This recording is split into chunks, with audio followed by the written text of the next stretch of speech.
This time on Norfolk Perspectives, we're going to be talking about neighbors building neighborhoods and what that means to you and how you can get involved. Evenings at St. Patrick's in 2012. The Virginia Stage Company is bringing Death of a Salesman. Yes, you read about it in school, but it's right here in Norfolk. And the Virginia Arts Festival presents The Art of Chocolate, and I get to eat some. Stay tuned for some great time right here on Norfolk Perspectives.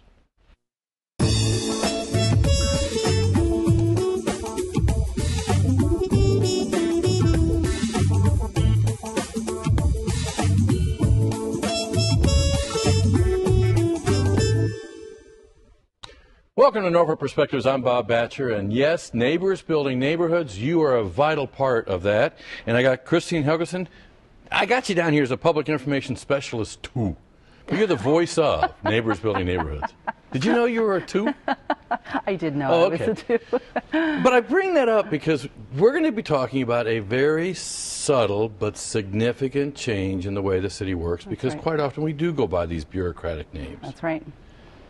But neighbors don't have bureaucratic names, do they? No.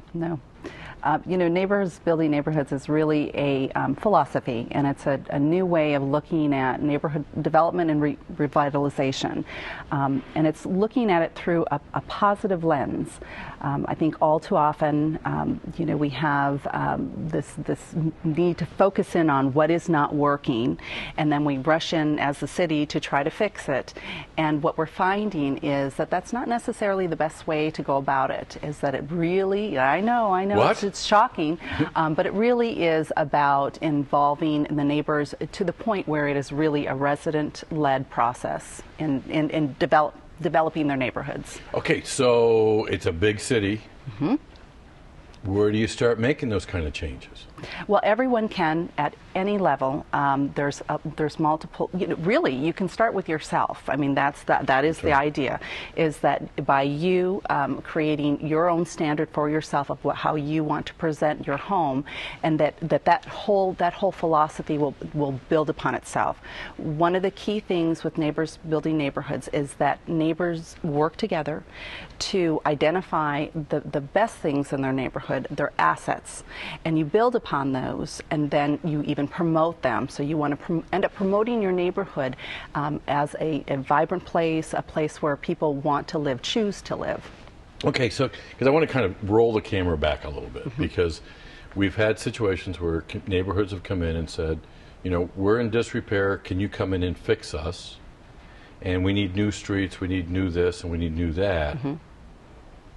We go out to try to fix, and number one, the money's not there to do it. Mm-hmm. So you're suggesting maybe a little different role. Well, I get the question, is neighbors building neighborhoods because of budget issues? And, in a sense it is, but when we're talking about neighbors building neighborhoods, there's things that you'll never have a big enough budget to handle. Mm-hmm. So, even things like cleanups, it would be great if the city could always come in and clean every street, but what we're asking is for neighbors to, that ownership part, that you own the neighborhood, you get together as neighborhoods, you're the ones that are out there. And that's just one small example, of course, because what we're really looking for here is for neighbors to go from that part, but even to looking at how to do a community action plan for the neighborhood, looking at the future, how do they want their neighborhoods to look Mm-hmm. and feel, and promote that to the public, to the rest of the community. We've had the series of community conversations, and this theme has been coming out of that. Mm-hmm. Not only do the neighbors want to become engaged That's right, yeah. and do something with their neighbor, but they also want to help develop a plan. Now, one of the things that keeps coming up, though, is there could be some help with services from the city, or Mm-hmm. maybe some money. And I understand there's a grant program that is There available? is. This is so exciting. It's actually Norfolk's first neighborhood improvement grant. It is a competitive grant. We're going to be awarding up to 15 grants to 15 different neighborhoods, up to $2,500. So That's significant for a neighborhood plan. And where can they find out more about it? they can find out on our website. I encourage everyone to go to the website, www.norfolk.gov/neighbors building neighborhoods, all one, and you can get information on there. Applications are due by March 15th. Okay. And we're almost out of time, but I gotta say, the website is awesome. A lot of can be information. found right at the front page of the website, and it was crafted by you with a whole lot of input from neighbors, right? That's right, yeah. So in a way, that's kind of what we're trying to move toward, is really hearing from, but getting the citizens involved. That's absolutely right. What's the website again? Norfolk.gov/neighbors building neighborhoods, all one And line. if you forgot the slash, just go to the front page and click on That's the logo. exactly right, yep. Christine, thanks for everything that you've done to really kind of bring this program alive. And we're going to have you on a lot more because we got a lot of updates to talk about as we roll out the plan. But more importantly, as we hear from you as to what you'd like to see in Neighbors Building Neighborhoods. Thanks a lot. When we come back, it's Evenings at St. Patrick's 2012. Cool program. Stay tuned.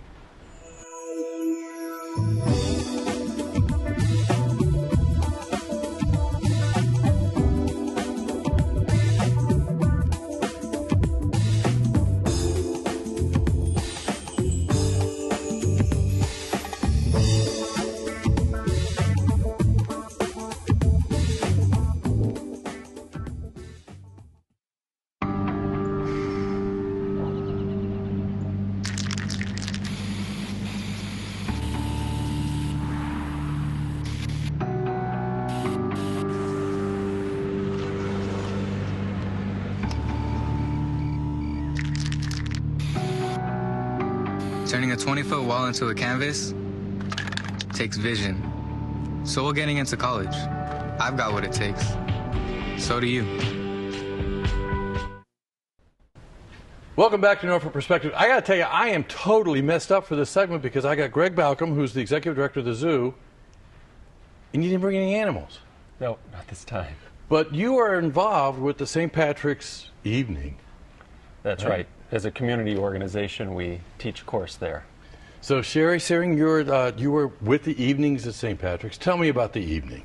It is a series of one-night courses for adults to learn a new skill or come learn more about an existing skill, something that they really love and are passionate about.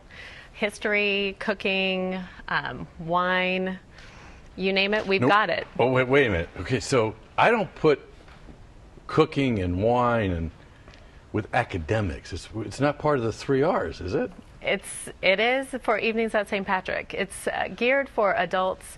There are some classes for families, a little more family friendly. There's a parent-daughter archery expo. That's one of the classes. I'm actually doing that with my daughters.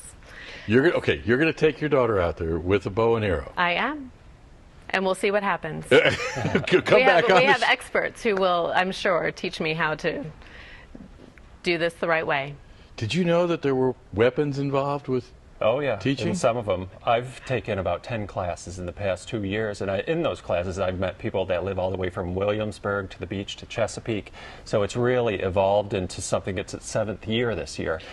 So there's a lot of great things to learn. I've taken how to sell something on eBay to how to be an Italian chef. So there's a broad range of really exciting things. And it's really like a date night for my wife and I because it's 2 hours of really fun and meeting people and learning a skill or learning about something. Okay, well, so who did the cooking? You or your wife? I'm the cook. You're the cook. So who did the selling on eBay? Well, I did that one too because I've never been on eBay. So how did it work for you? Check it out. Oh, it was great. Did you make enough to be able to spend? Well, I haven't sold anything there yet, no. But it's fun. Oh, yeah, right? It's very social. Right. I took a class last night by a couple in their home who lived in Spain for 3 years, and they taught about tapas food and wines, and you cook and sample all of the tapas food and try the wines, and it's just 2 hours of really great learning and meeting lots of people from our community and around our community. So it's just a really, really nice evening out, and some are even on Saturday afternoons. I was going to say, okay, so Sherry, it's not a matter of going into a 4th grade class and squeezing into a little desk it's and very hearing a lecture. different. Exactly, it's very different from the stereotypical classroom setting. Most of the classes are on the St. Patrick's campus on Bowling Avenue, but many of the classes are held in different locations. I did the MacArthur Memorial tour, and that was an after-hours tour in the memorial downtown. I know the zoo is, Greg is teaching a course at the zoo. And that is it's kid friendly too. So some of the courses are for parents and adults. Some are geared more just toward the kids, and some are really for the parents or adults. Are you going to have some behind-the-scenes secrets? Oh yeah, we teach all about the science and the art of the zoo, how we manage animals and how we share those animals with 220 other zoos, and then we also walk around the zoo and get to meet the animals too. So lots of fun for all ages. It's even stroller able. You can bring your stroller if you need it. Cool. Now, why are you doing this? Because, I mean, the school itself has got an awesome reputation already, and yet it's a fairly new school. Right. So why do you do this program? It's a fundraiser, really, for the financial aid and scholarship program at St. Patrick's. So the classes are $30 each, and the registration, and all of the instructors are volunteering their time to teach the classes to the community. And really, it's a great way to educate and share some time with the community at large, and raise some money for financial aid and scholarships for the school. Now, is there a website that somebody can go to and get the curriculum, or? Yes, the program book, the registration book, can be found at www.stpcs.org. I think we're running that below if you missed the. Okay, I've got to follow up on one, because you all have been on the show over the years to kind of talk about some of the classes, and one of the funniest ones I knew of was from Congressman Whitehurst, and he was talking about how to be a Russian spy. Right, right. So are you having him back on? He is back on. There is literally something for everybody. There are courses on for people who are interested in history, coin collecting, you name it, we've got it. The volunteer program committee tried really hard to get courses that would interest a wide variety of people. And there are over 100 courses available, so there really should be something for everybody. Now, how do you go about recruiting your faculty? I'm just asking because... Most are parents of students, or it is the 7th year for the program, so I think more and more people have heard about the program. And really, the instructors are so enthusiastic about what they are teaching that we had a lot of people contact us and tell us that they wanted to teach a course. Maybe they took a course and realized that they had a talent that they could share, or sometimes people just, their reputations preceded them. Well, there you go. Now, I got to ask you, what is between eBay and cooking? You said you've taken 10 classes. I have a class tomorrow night about how to make the perfect martini. All right. And that's all about sampling and food too. But and I've also taken a golf class, lots of other stuff. It's just a great range. So you can take some with your kids. I take a lot with my wife. Don't take the kids to the martini, right? No. Okay. That's awesome stuff. Again, the website? www.stpcs.org. And if you will take people who might be interested in teaching a class, if they could just figure out what they could teach. Certainly. I'll have to consider that. Absolutely. I tell you what, we've got 2 actors coming on with Chris Hanna in the next segment from Virginia Stage Company. We'll have to hook them in. Absolutely. Thanks for everything that you guys are doing to really bring life, not just to that corner up there by St. Patrick's School, but spreading it throughout the city.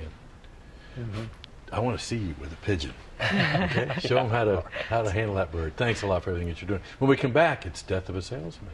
Stay tuned.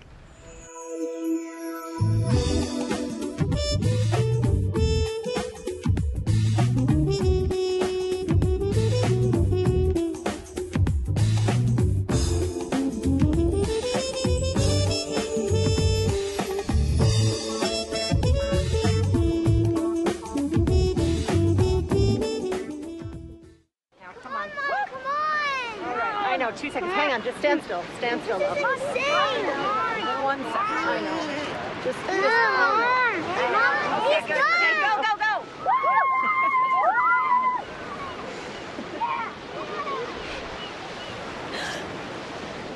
No. Boys, hang on, boys.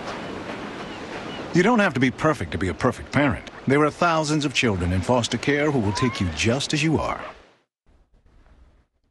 Welcome back to Norfolk Perspectives. I was going to say, but I won't, that we're going to take you back to high school on February 21st. Chris Hanna, you're the Virginia Stage Company Artistic Director and Director of Death of a Salesman. I certainly am. Two big responsibilities. Okay, I want to talk to you today as the artistic director. Yeah. And talk to these guys as the actors, so forget you're directing them. Oh, okay. That's fair So enough. critique them after the segment, because I got Tracy Griswold. You are the Willie Loman. I am the man. Role of a lifetime. Is it really? No, it really is. When Chris called me about doing it, my response was instantaneous. It's one of those iconic roles that you don't even think twice about. It's just, you do it.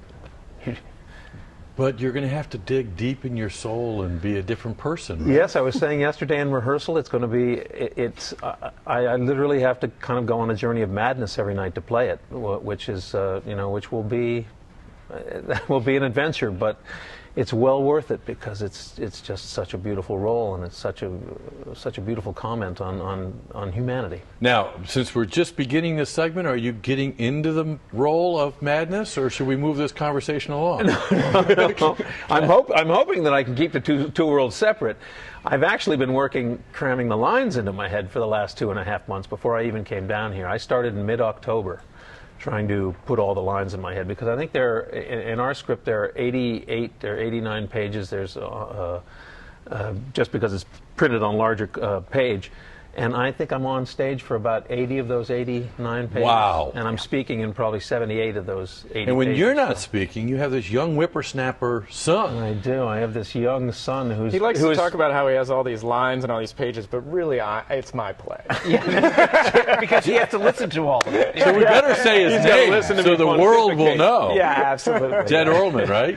Yeah. And you are playing Biff Loman.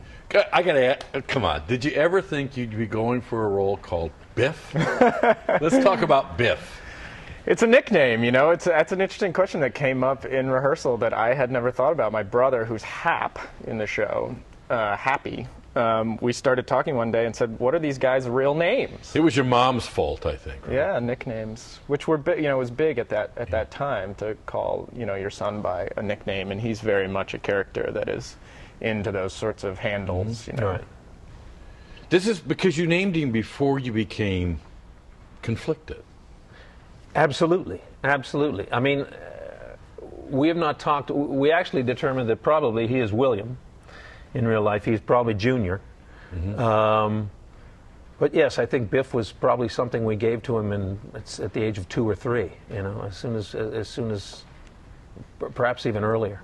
Okay. And Willie and his father got along very well through his teenage years. I mean, Willie and his son. Absolutely. Okay, Chris, I'm going to put it on you then, because for that viewer who took that week in English class in junior, I guess, probably a junior in high school, and didn't read the play, just kind of blew through the test. What are we talking about?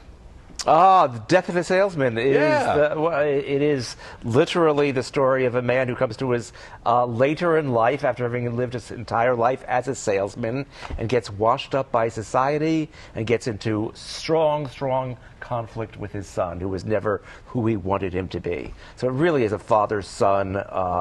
I'd say at the center of it, it is the ultimate American battle between father and son, and it's only such a strong battle because there's such tremendous love in there. That's what I love about you, Chris. You never really get totally engaged in what you're bringing to the stage. Yeah, love. So why this play?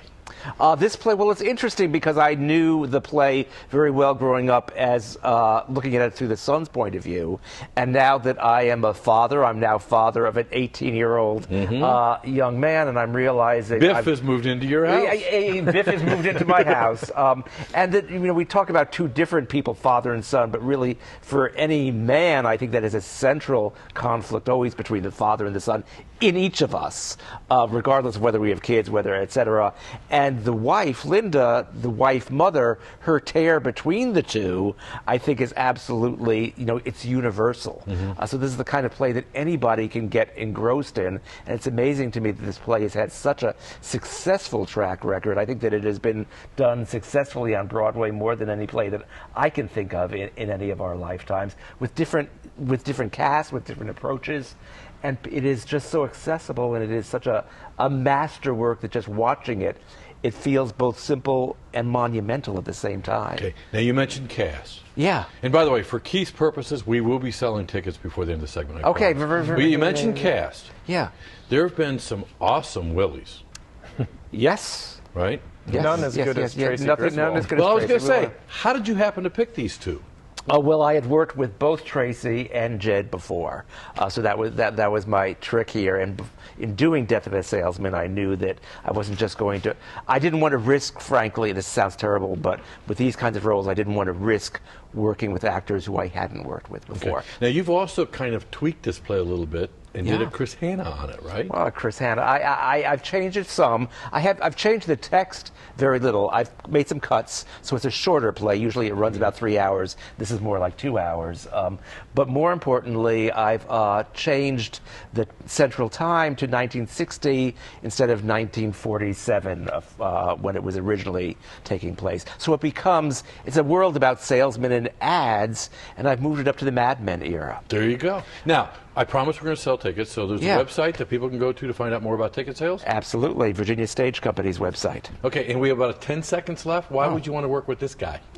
Because I worked with him one time before, and it was a very rewarding experience, and I wanted more. Same. I did Elephant Man here. It was a great, great project. That's where I recognize you from. Elephant Yeah. Man, yes. Before costume. Yeah. But hopefully you won't be contorting yourself on stage like you did with Elephant Man. Emotionally, not as physically. There we go. Well, he doesn't get the weekly massages he got with Elephant. Yeah. But thanks for coming back to the Wells Theater and really bringing talent from around the world, but also our local talent here. Thank you. Absolutely. Okay, we got chocolate coming, so hang around the studio. Chocolate, next segment. They promised me. Stay tuned.